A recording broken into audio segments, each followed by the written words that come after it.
Hey guys, we are just about to go sailing and we wanted to show you how to raise your main. Couple of steps, tips, and tricks, and one of the critical things here is just halyard tension. Want to show you how to get the best halyard tension just to maximize your sail shape. Get all the things ready to raise your main before you leave the dock. A lot easier to do this at the marina when you're in a slip rather than out on the ocean and the boat's going up and down in the waves. 4 things you want to do to get ready to raise your main. First thing you want to do is unzip your sail bag, make sure the sail's ready to go up. Number 2, check your halyard. Often at night you'll put it around a cleat or pull it away from the mast just so it doesn't clang. Make sure the halyard's ready to flow smoothly and pull your sail up. Number 3, you want to release anything that's holding your boom down. You want your mainsail to actually lift your boom to get the proper sail shape. So the 2 things that are holding our boom down are our boom vang. Go ahead and open the rope clutch, release your boom vang. And the second thing that we want to do here is we want to ease out our main sheet. You'll see some people open the rope clutch and just let their main sheet go and the boom will swing. We don't actually like letting it swing side to side because it could knock someone in the water. Best to give about 18 to 24 inches of slack in your main sheet just so it can swing a little bit. The 4th and last thing that you want to do is release your reefing lines. Often when we're done at the end of the day, we'll pull in our reefing lines and tighten those just to kind of keep them nice and tidy. You want to release all of those so that when the sail goes up, your reef lines are not going to hold your sail down. We're ready to raise the main now. Really important, the helmsman needs to get the boat directly into the wind. This is critical because if the boat is a little off the wind, the sail hanks or the cars that go up the mast track are going to get pinched in that sail track. So make sure the boat is into the wind.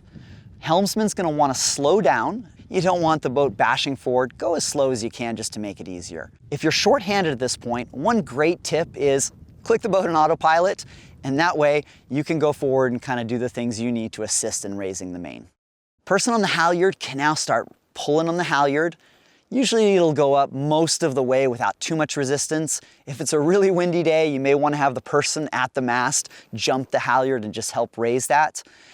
When the sail gets almost all the way up to the top of the mast, you're going to feel more resistance, and this is when you're going to need to put the halyard around a winch and start winching it in.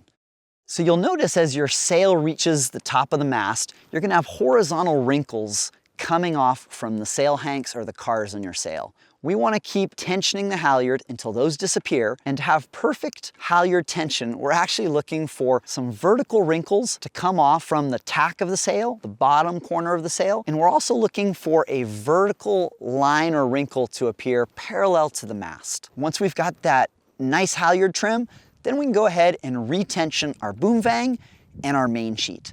When we do this, we now should have no vertical wrinkle and no horizontal wrinkles. If you retension your boom vang and your main sheet and you're still seeing a vertical wrinkle, it means your halyard is actually too tight.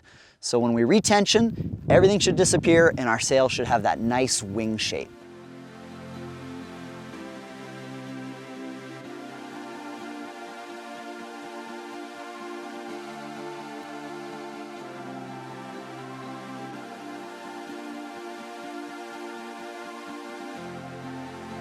Okay, so been sailing for the day. It's now time to lower our mainsail and head in to an anchorage so we can enjoy some cocktails. Some of our favorite sailing video blogs, you'll see folks that just ease the halyard and just drop their mainsail and just kind of cram it in the sail bag.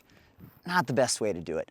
A sail represents a big investment, and when you just cram your sail in your bag, you're gonna have all these little crinkles and chafe points that are really bad for your sail.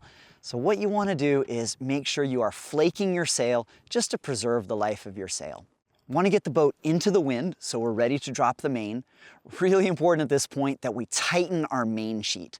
Not a good idea to go up and be trying to lower your sail and put it in the bag if your boom is swinging. So make sure your main sheet is tight. If you have several crew, get one person up at the mast, one person at the back of the boom, and then one person to ease the halyard. If you happen to be short-handed, use the autopilot. This really helps. The person on the halyard can now start easing the halyard. Really important that they ease it slowly, just to give the people that are up on deck a chance to slowly flake that sail. So what we're gonna do to flake the sail is, as the sail comes down, you want to pull it first to one side and then to the other side. Pull it to the first side and wait till that hank actually touches and stop. And that's going to be your first flake. It's critical at this point that the person on each end of the sail, so the person at the mast and the person at the boom, pull from opposite directions just to stretch that sail out. So we're going to start flaking like that, first to one side, then to the other side, pulling as we go to make sure there's no crinkles in our sail. Once you've got your sail flaked, go ahead and zip up your sail bag, take your halyard, put it around a cleat, tie it off. It's really annoying when you're trying to sleep at night and your halyard is constantly clanging against the mast.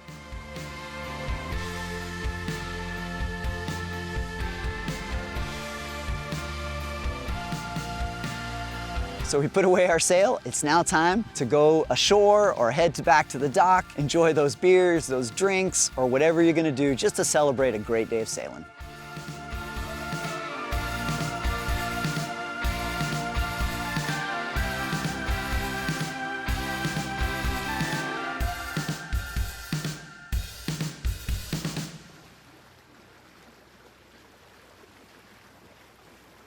Thanks for watching. Be sure to subscribe and hit the bell so you'll be notified of future videos. Lots more great videos are in the works with all kinds of practical sailing tips. Be sure to check out the next video to continue learning from our basic sailing series.